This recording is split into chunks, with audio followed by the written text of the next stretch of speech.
that less than 20-25% of those are actually employable.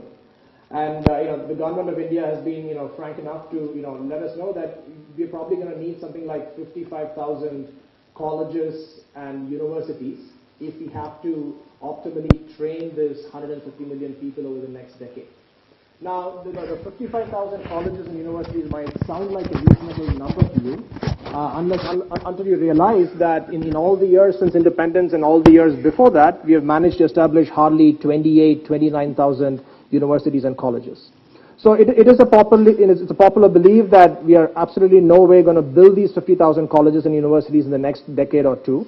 And even if we did, we would never be able to find the right quality faculty to staff these colleges.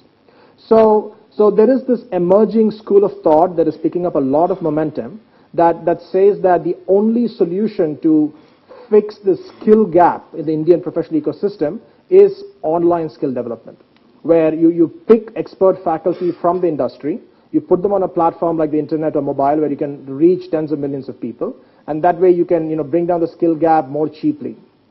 And this has always been the holy grail. The last 12, 24 months, this whole online skill development has essentially been the holy grail of online education, because it's a cure-all, solve-all if we could figure out how to do it. But there's a couple of hurdles before we kind of nail down and find this holy grail.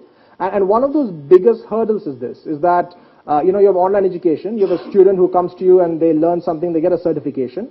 And that's not enough, especially in an Indian context, unless you can connect the student and the course to a job. It's simply not, there's no value to be created there, there's no money to be made, there's nobody going to be interested working in that space. So the purpose of this panel and the takeaways you'll take away either if you're an investor or an entrepreneur is how, as an online skill development company, how do you make these partnerships with companies? Who do you meet? What do you talk to them? What value do you have to give them? And those some of the things you're going to find in this panel. So I'm going to introduce the panelists one by one, and you can just come up. We have Pratap or Paco from Reliance. So Reliance Capital Management. So Pratap trains about 1.2 lakh individuals every year through Reliance Capital Management. And previously he spent many years at NIIT. So he's a career trainer, educational person, and he's going to weigh in on how Reliance and other massive companies are going to partner with entrepreneurs to do online education. We next have Krishna Kumar, who's the CEO and co-founder of Simplilearn.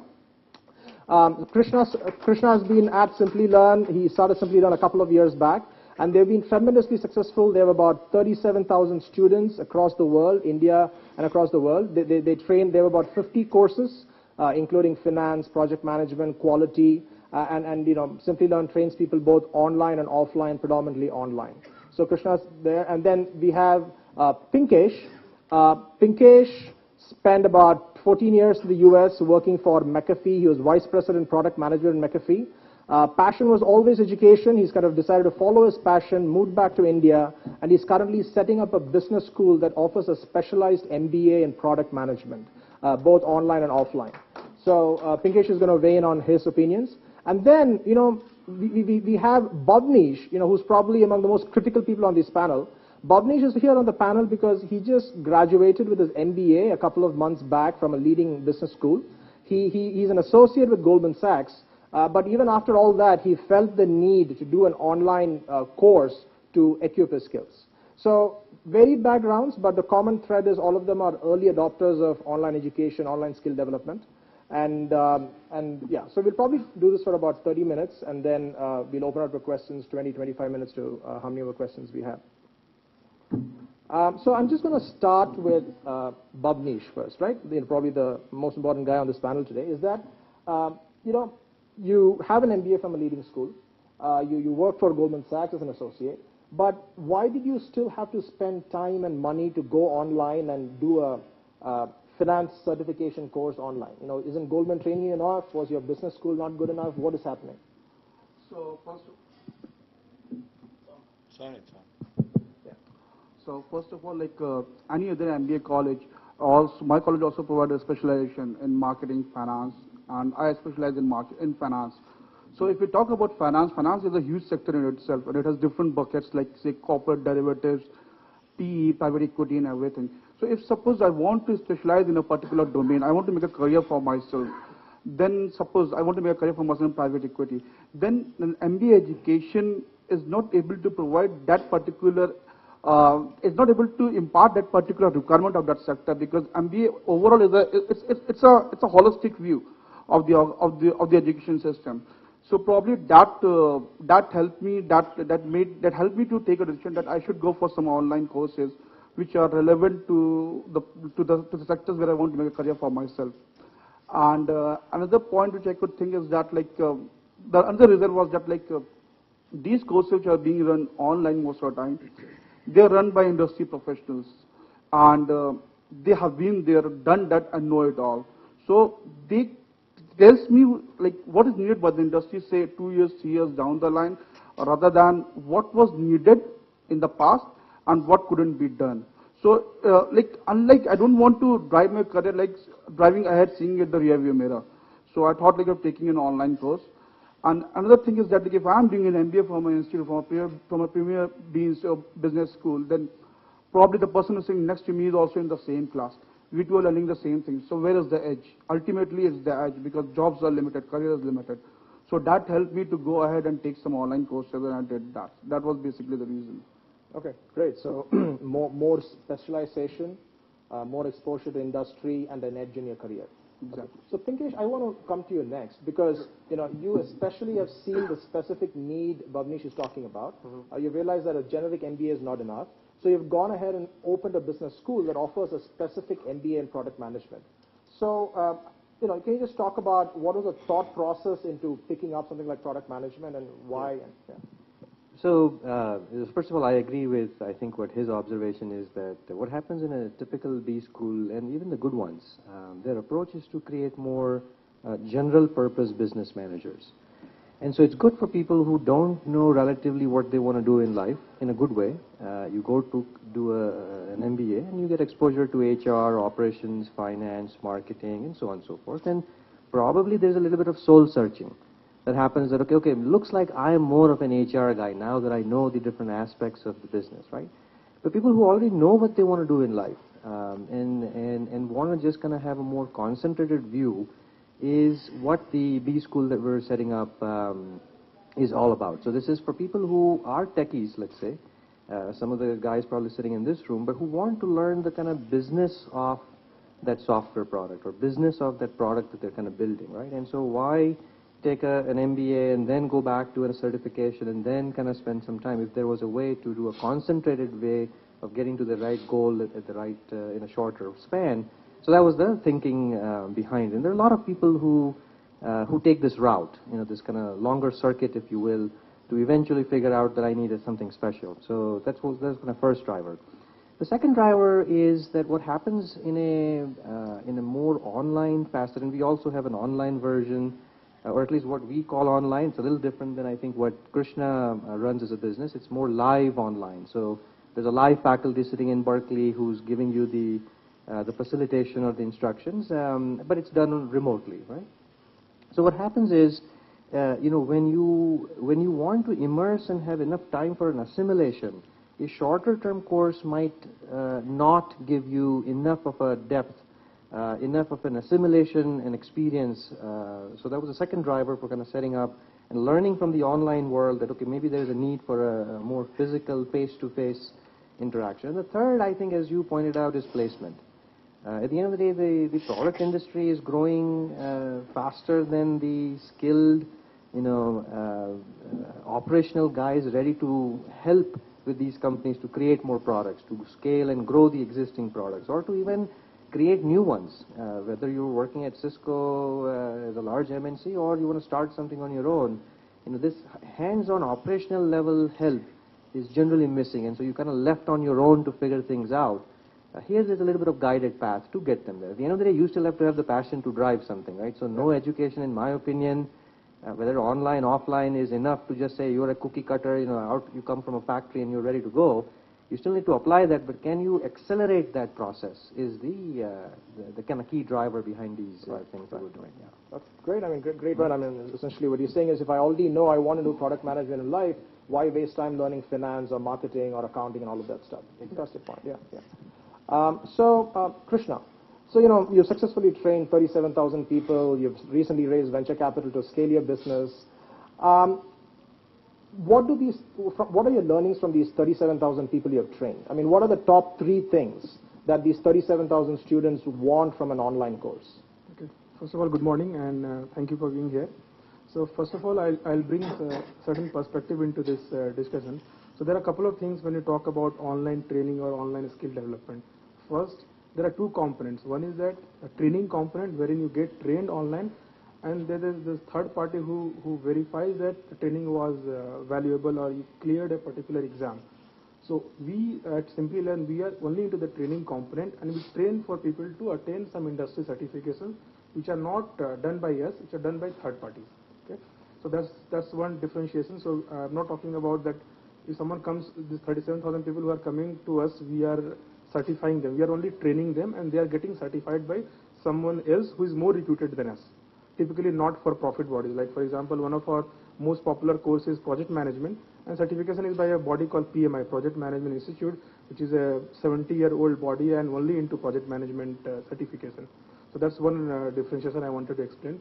The second thing is that when we talk about skill development, and we also talk about employment.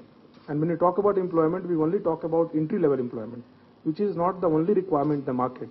What if you are already employed and you want to really grow fast in your career? That's where also people start looking at specialized courses which can give them that kind of age, so that they grow faster in their career compared to their peers. So we at Simplilearn, we are into that space. All these 37,000 people that we have trained over the past 2 years, they are not entry-level people. Their average experience is around 4 to 5 years, and they want to grow their career. Now, why do they come to us? They come to us for multiple reasons. Suppose I am a project lead in, say, one of the top IT services company, and I want to grow. I want to become a project manager.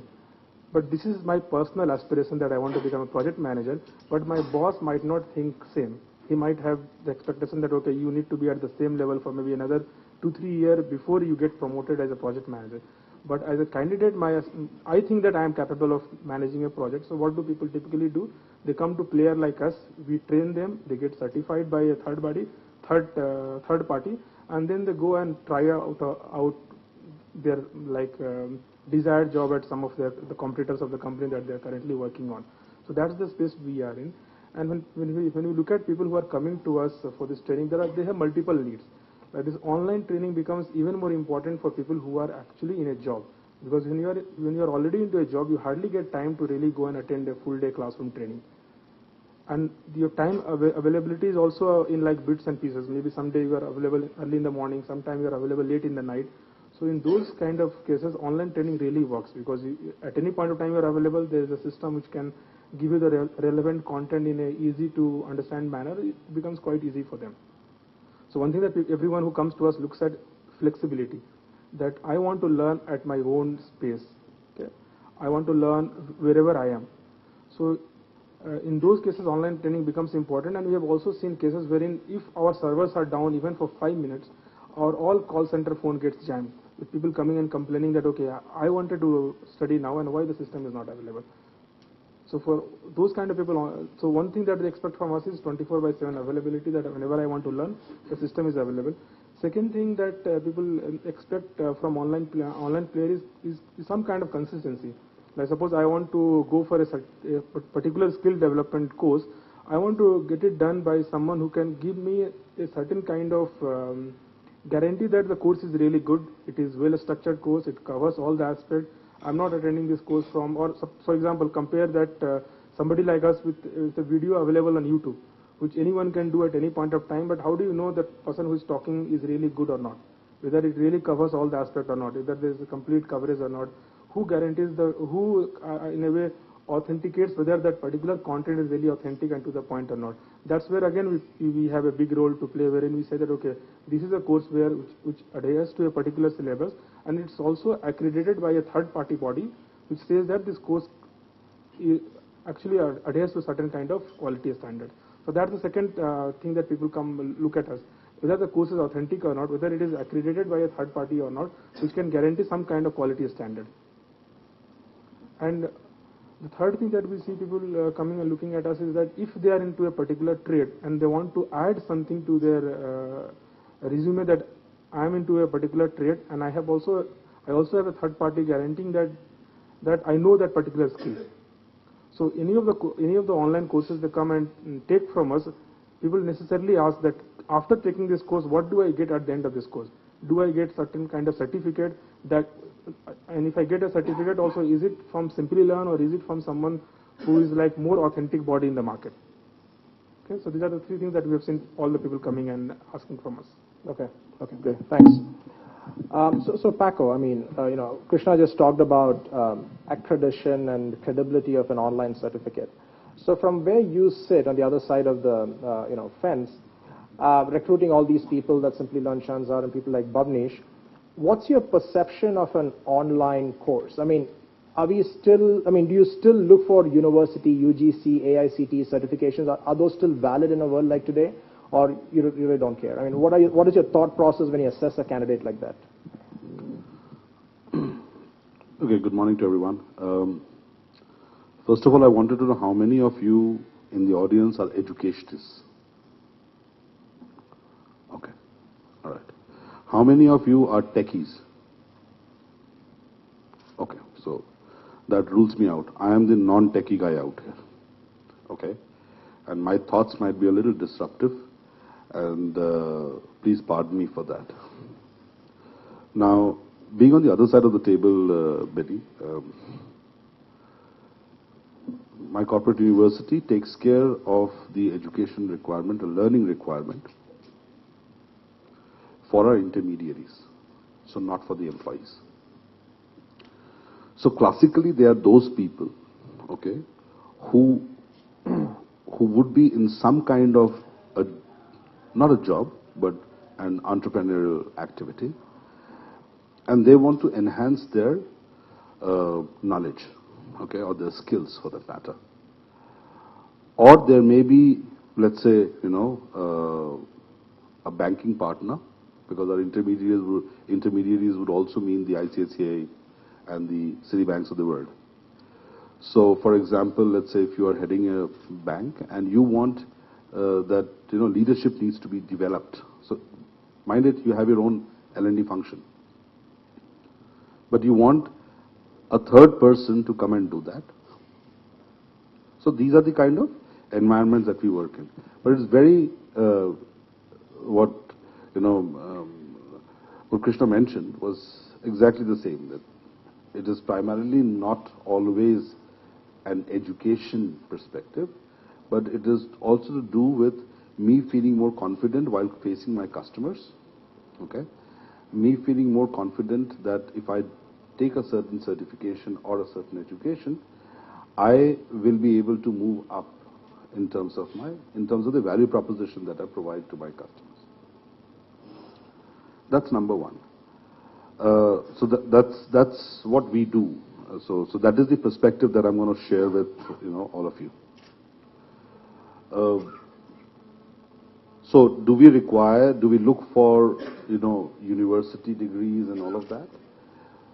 We don't. Okay. Our consumers or our learners, essentially, they are the ones who have a certain requirement. So, for example, you've been meeting these guys who've been calling you up or who've been coming to you to sell mutual funds or debt funds or equity funds or variety of financial services products, and I'm sure 100% of you, not most of you, 100% of you are sick and tired of them, because everyone wants to push their own agenda forward, and you know it very well somewhere in the back of your mind that I'm sure he's getting more bucks out of this product, and that is the reason why he's going ahead and sharing it with you. Now, we wanted to change that, okay? So first of all, we knew that people were going ahead and giving the wrong information. And because of that, consequence of that was mis-selling was happening. So we thought that, all right, let's go ahead and decide upon certain programs which can go ahead and build that kind of, a knowledge base. And we did not have a third-party accrediting body. But what we did was, because we were we were the ones who were the principals of all of these intermediaries. Our training program sort of built its own weight. So people thought that, okay, if it is Reliance Capital which is doing it, so they must be doing it right. So that was the first one which we need to keep in mind. So there was there a third party, is there a third party accrediting body? No. But what we've always tried to do is we've tried to stay ahead of the curve. So what we are now doing is we've gotten in tie-ups with SEBI, and we've gotten in tie-ups with Wellinger, and we are going ahead and saying, see, Wellinger, for example, it's a B school, okay, and Bombay and western part of the country, they're pretty well known for their MBA, and they've got a huge distance learning, program that they have.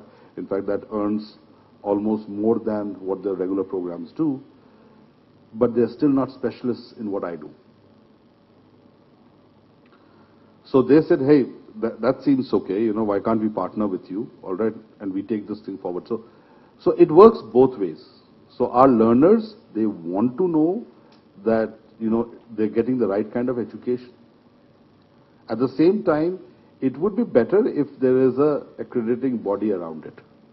So while it was not a requirement earlier and no one had talked about it, but we thought ahead of the time and we said, all right, let us get that into place. We always had this trouble, of how much time can I take out from my daily regimen and come and study. But what we've noticed is the moment we've added an accrediting body to it, which was, mind it, not a requirement, they suddenly started, we suddenly moved from a one-day program to even a 14-day program, and people attended it. And the same people who would say, sir, I need to go and collect that check, I need to go and collect that, I have to leave right now and I do that and do this. The same guys are now attending a 14-day session which is done on weekends over 4 months. 14 days together and 14 days over 4 months is a different ballgame altogether. So does an accrediting body works? It works. So my next bid which I'm getting into, or which we are planning to, is that 1 or 2 universities will come back to us and said, hey, can you, work with us? Because, see, classically in India, there are 2 kinds of certifications. One is a marriage market certification, and one is a job market certification. The problem is, with a marriage market certificate, people go for jobs, all right, and a job market certification is not what they have time for. So our perspective is that can we go ahead and see that there is some kind of, a connect between both of them. Because at the end of the day, my consumers are not going in for jobs. My consumers are going in, going ahead and meeting up with customers like you. So I'm sure, if you have to buy an insurance policy or a PPF or a pension scheme or an equity fund or a debt fund or whatsoever, you would like that person not to pitch the product because, somewhere your antenna goes up and you say, no, I'm sure, he's just trying to push his product. But you would like a person not to sit in front of you, but sit next to you like here and say, hey buddy, you have certain goals, let's just work around those goals and see how it works.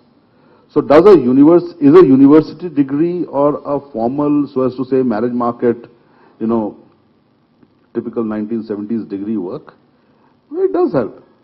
But what is required today is, can I get those small bites? Can I get that information? Can I put that into practice and all that? But in this entire, need which is coming up, most of the educationists, I wouldn't say educationists, most of the people who are in this business, unfortunately, there is a confusion which people have, can I do skill? And there's a difference between skill development and a knowledge, thing. See, skill is all about my ability to do something with my fingers, classically. So most of the education which is happening, all right, is more on the online platform, okay, with due respect to my colleagues here, is more to do with that knowledge that I'm imparting, and I'm also telling you how to put this into practice. And to that extent, it is skill. But my ability to sell, okay, so So if I am sitting with you, and let me go back to a hardcore selling program, okay, which is to do with identifying needs, okay, and doing something known as a spin, persuasion technique. It's not about knowing the technique, it's about putting the technique into practice. And that gap is not there. That gap is not fulfilled. Okay. So there is a gap there available. Yeah. But am I only looking for a university degree and stuff like that? Not necessarily. Not Okay. necessarily. So now, Paco, both Krishna and Pinkesh, I've been spending the last few years trying to partner with companies like you, and have had some things work and some things not work and some challenges. So I just wanted for you to hear both of them share when they go to partner with companies either for hiring or whatever it is. What are some of the things that have worked for both of you, and what are some of the challenges that you face? And then hear your thoughts on how to mitigate those challenges for them. So I'll start. So first of all, I would like to tell that this is something that we have not yet started. So for the past 3 years, we are focusing on candidates. So we train them what they want to get trained on. And again, what Pratap also said, nobody comes to us for knowledge. People come to us to get that certificate that shows that they have the knowledge, which they might not have. Is it possible that the reason you have not done it in the last 3 years is this, everybody thinks partnering with corporate, that's so time consuming, I'm going to do it later? Yes. So Right. the internet has opened a lot of avenues, and we were the early adopters of internet. So, and that's pretty much in one's hand. Like figuring out how Google works is much easier than figuring out what is going on Pratap's mind. Okay, so that's the thing that we decided to focus on. And after establishing ourselves as a good name in the open sphere, like the B2C market, what we call, we have now ventured into B2B. And there are a couple of challenges that we are finding it out, and we are looking at how to fix it. First challenge that we see, that like suppose someone wants to build their project management competency, right? There are a lot of every company want a lot of project managers who can manage their project successfully. So if we say that, okay, if you want to build project management competency, you should look at what PMI says. And what is PMI? PMI is a project management body, and they are into the business of researching what works per project and what doesn't work. And they are a not-for-profit body, so they don't have any other interests. They just want to ensure that project management as a profession grows. But when we go and talk to corporates, they have their own framework also. They said that, okay, we want to certify people, but we want them to get certified the way we think projects should be managed. And whereas when we go, we say, okay, see here, we have a content and we have everything that is aligned to some other framework. So that's the first level disconnect that is happening. People are saying that, okay, I like your framework, it's industry standard, but what about our own framework? Right. So companies are not following industry recognized PMI, Six Sigma kind of frameworks. Yes. First challenge. Companies are not realizing. Now suppose we go and try to hard sell, saying that, okay, you had your framework, but are you aware about this industry framework? Why don't you align from this framework to another framework? Now the moment we talk about that, there's a lot of resistance, because everybody thinks that they have the best brain in the world, and that's the best thing that can happen. That's one way. There are some people of that bucket. There are other set of people who think that if my employees, they get certified on an industry standard framework, the first thing that they will do is to leave. Jump. Because there's a statistics also that says that if you get PMP certified, you get an average salary hike of 40%. Obviously, corporates cannot pay 40%, and it might be an exaggerated figure. So at least 20% is definitely an yes. From my personal experience also, we have seen that. So that's the second worry that these companies have, where we are finding issues. So what we are trying to now say is that, okay, we have content as per industry standard, and you also are trying to do something similar. So let's see where all we can help you. So maybe don't take the entire content, take a part of it which is aligned to your framework, and remaining part which is not in sync, we'll develop it only for you. Okay. And again, we can also give you a lot of insight on how online learning works, because you might have an LMS, everything you might have, but show me statistics on whether it is being used. In our case, we are talking about experience wherein people have paid, they use it, and they really like it. And that's why we have seen cases where if a candidate has taken one course from us, they come back for another course. So life cycle of customers for us is very high. Like for example, in India, there's hardly anyone who can say that I attended only one course from Simplilearn. The number of people attending more than one course is very high. So that's kind of testimony that they are liking the whole approach. So we are also telling companies that we can share that with you.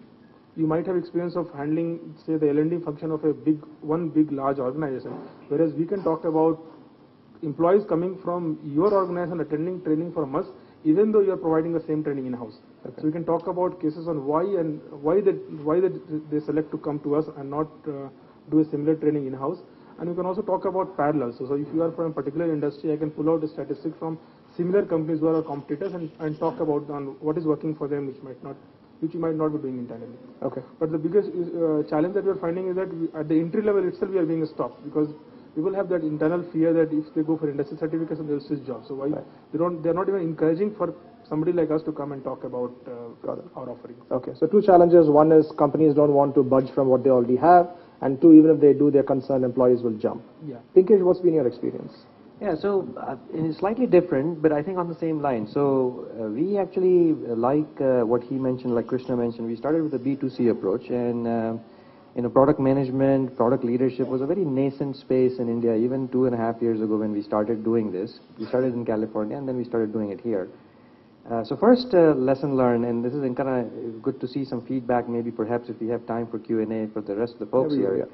The course fees were justified a 40% higher for the same curriculum, same facilitator, same course when it got endorsed by AIPMM. So AIPMM is like the PMI. It's the Association of International Product Management, Product Marketing. It's a non-profit organization. It's been around for 18 years. It's like the PMI equivalent of product management. And so when that got accredited, the satisfaction level that people are willing to pay 40% higher is the first lesson learned. So we honestly did not anticipate or expect that, but that's what has happened now. Okay. So from learning from that B2C now, what happens is that when the guy goes back to the work, he says, look, it was great that we learned all this and this is amazing. Now can you do something in-house? So we kind of switched into B2B a little, maybe a lot sooner than maybe what Krishna is talking about. And our experience has been fairly pleasant. The primary thing that they're looking for is relevance. At the end of the day, when you do an on-site, an in-house program, is it relevant to what we do? Or at least the perception of relevance, right? So, we believe we're different. Right or wrong, it's not our place to argue. So if you are different, well, we'll sit down and figure out how are you different. Here is what the best practices say. Here is what the certification bodies say. Now from that, how do we kind of create a program? And now companies like Cisco, Informatica, and we've done with about 40 plus B2B companies in the Indian context, where some companies have almost created this as an onboarding process. So every time there's a new employee that joins in Informatica as a product manager, he on his first day gets an orientation of the office and where the coffee machines are and all that, and how to fill up the timesheets and leave approvals. And the next 4 days he comes back to a product management workshop that's kind of delivered by us, more customized for a environment that they kind of come from. So it's almost integrated into their hiring process, if you will, because they want to make their guys productive day 1, day 2 when they join, right? So and those courses are courses that are co-designed by you and the company. Co-designed. So it starts with a framework that we have. So you don't face as much friction. No. So it's a collaborative effort. Now that does take time. Right. We're talking 40 companies on one hand. From our perspective, he's talking about 25,000 individuals. So to getting to that scale is an issue. Right. But obviously, it's at the end of the day, it's the business viability of the model, right?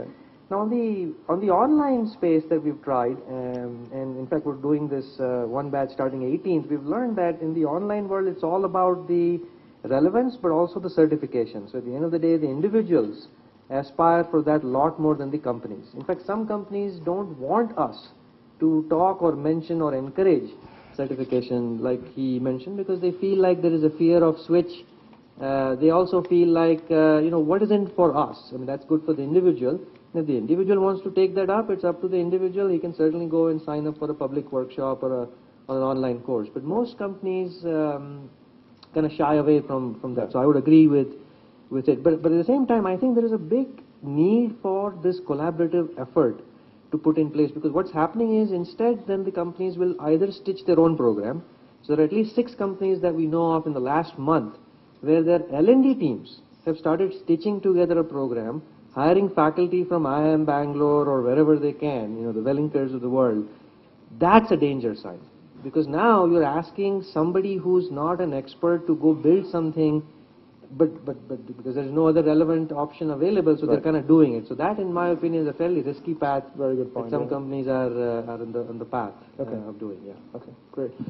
Paco, before I get a chance to respond, if any of you have questions, may I request that you just line up near the mic here, so I roughly know how many questions, so I can make that much time. So unless you right here to my right, if you could just roughly show 3-4 questions. 1, 2, 3, 4. So 4 questions roughly. Okay, fine. Okay, Paco, why is their life so difficult trying to partner with companies? I mean, what can you say so that they can go back to their offices tomorrow and 3 action items they can work on to work with Reliance or other big companies much faster and more efficiently? Okay, I worked on that side. Yeah. Okay. Now I'm on this side. And the creed on this side is afraid of you. Is literally afraid of you. Because A, those L&D teams may just lose their job. Okay? And my brethren should not lose their job.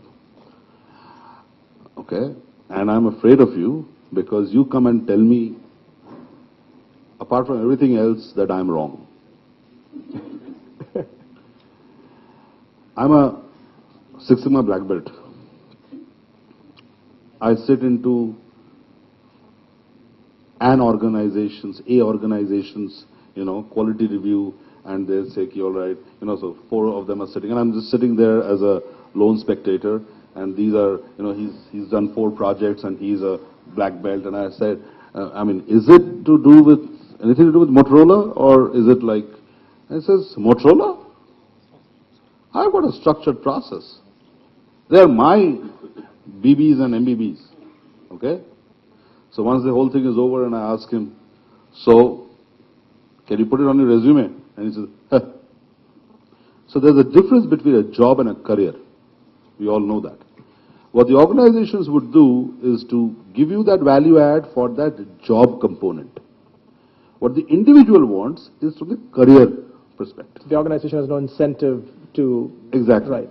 Except for some organizations I know and their CEOs I know who have gone ahead and said, make him poachable.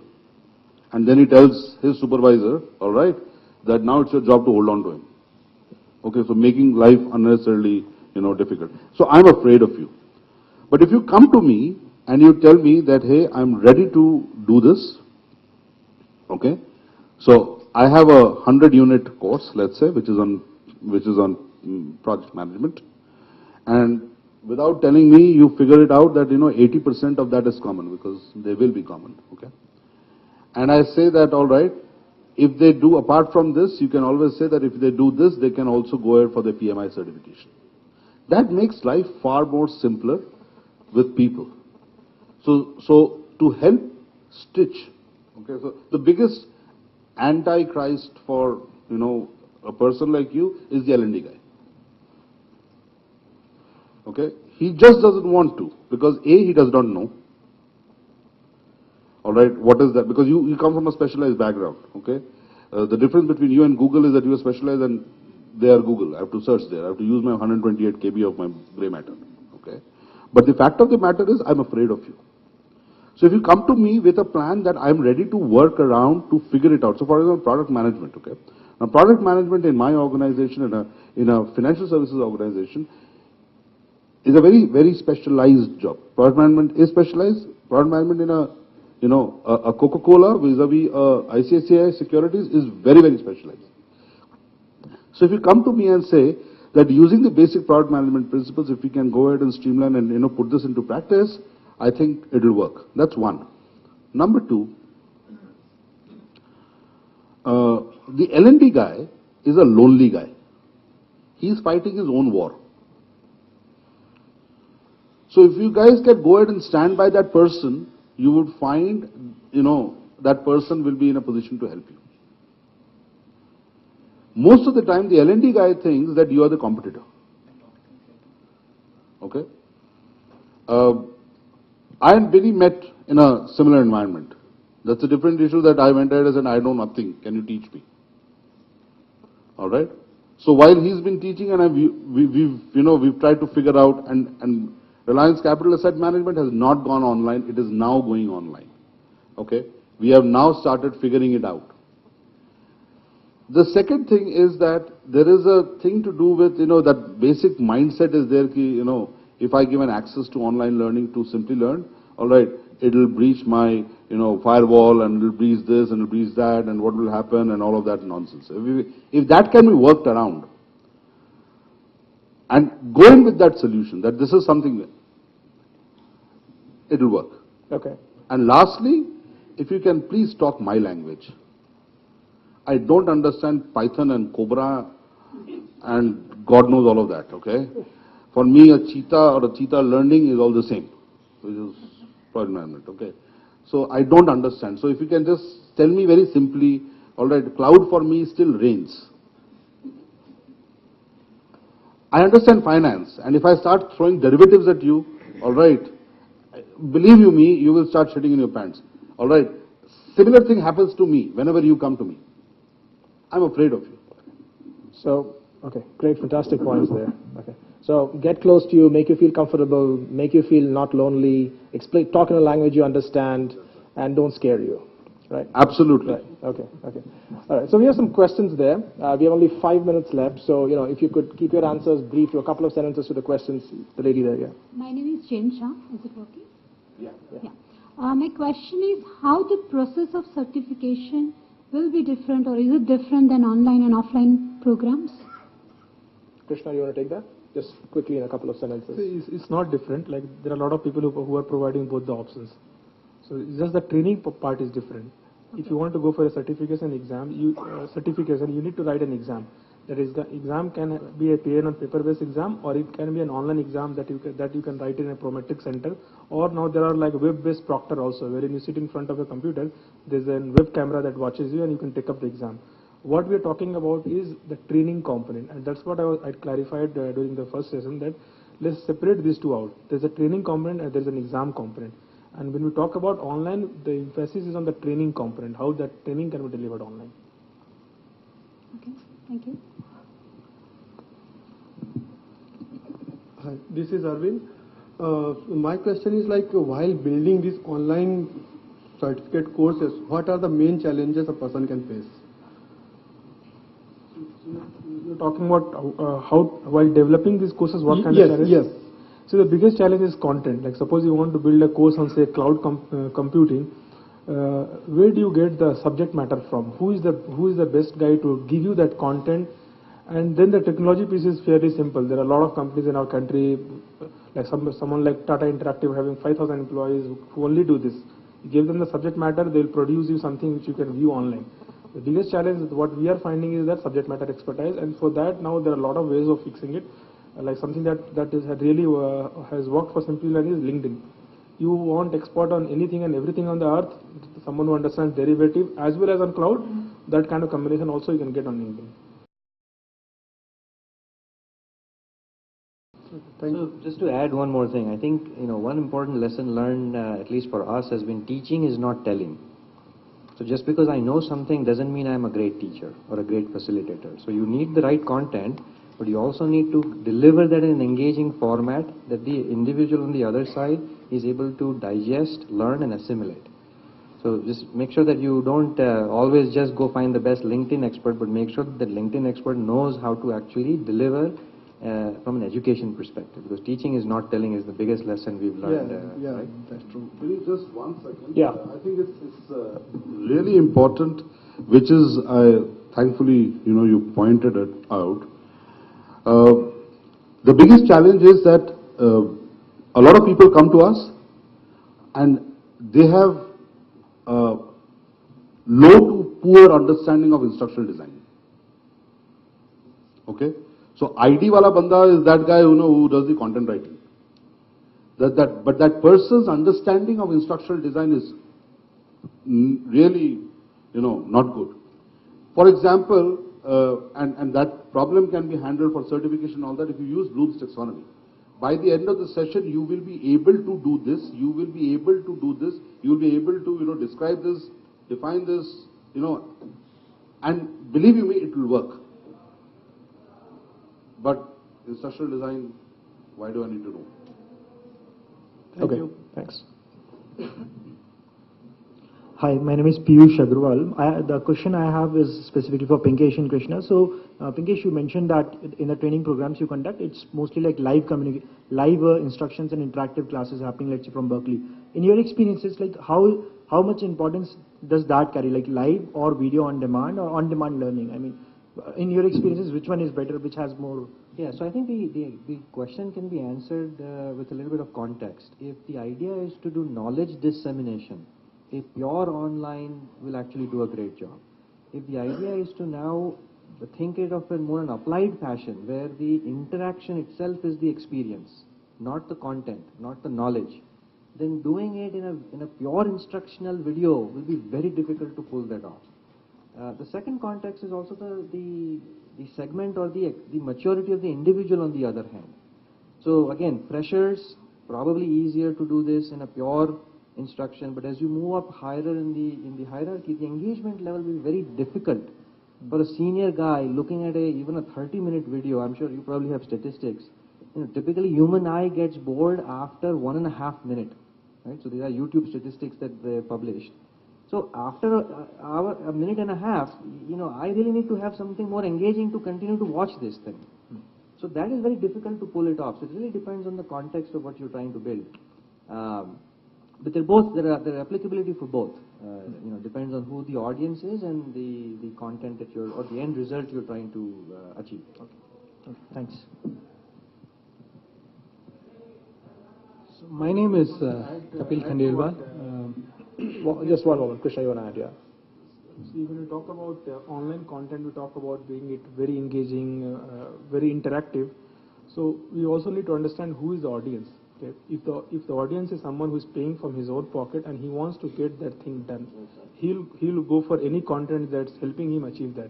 And that's what we have in our experience when people talk about that this content is not very engaging, I cannot focus my attention on that content for more than 10 minutes. So we also tell them that are you looking at a content or do you want to watch a movie? We are not in the business of entertainment, we are in the business of training. And we are training you for a particular cause. So if you are serious, this is the content and this will help you achieve that. So be very clear what you want. So those who are paying from their own pocket, they don't mind. Everything is like, it doesn't matter. At the end of the day, what matters is that whether it is serving my purpose or not. Okay. So I think we have time for... Can I just... Yeah, of course. One more question. Just a few comments to make. Oh, yeah. Go ahead. So I'm a venture capitalist in education. We've made 3 investments. Just a few observations of the way the panel is, or maybe the skew of the panel in terms of the representation of the industry. Also being part of the HRD Ministry's earlier reform panel.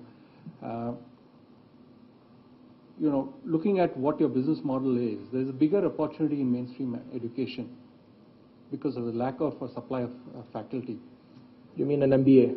Not an MBA, okay. Just mainstream. We have invested in CBSC, where we are doing in 400 schools just financial management specialization, but no course content available online.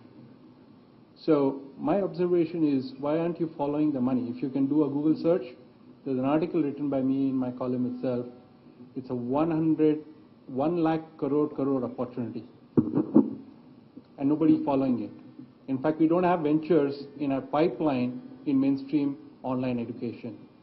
What is it that we could do to even enable this industry? That's my question to you. Actually, may I request all 3 of you, maybe you could just interact with the panel offline once the session is over, since we're running out of time. If both of you, if you just come around after this is over. So great, thanks a lot for your time. I mean, the summary here is that Bhavnish as a student feels he needs flexibility and relevance in his certifications. Pinkesh and Krishna from what has worked and what has not worked. Companies are scared to let them in. Even if they let them in, it has to be co-created courses, is customized. And Paco's feedback about how to work with companies is really speak their language, be open to co-creating courses, and don't scare them really. Thank you very much. You've been a fantastic audience. But before you leave, may I just request you to give your feedback on the session. I think it explains how you do, and there's some pretty exciting prizes to be won. And we also have this opportunity to give away a gift voucher to the best question. All your questions were great, but I thought the lady who asked the first question, what's the difference between doing this certifications online or offline? I think that question is relevant to the entire audience. A lot of people relate to it. So I'm going to give away this Google AdWords voucher to the lady who asked the first question. So thanks a lot.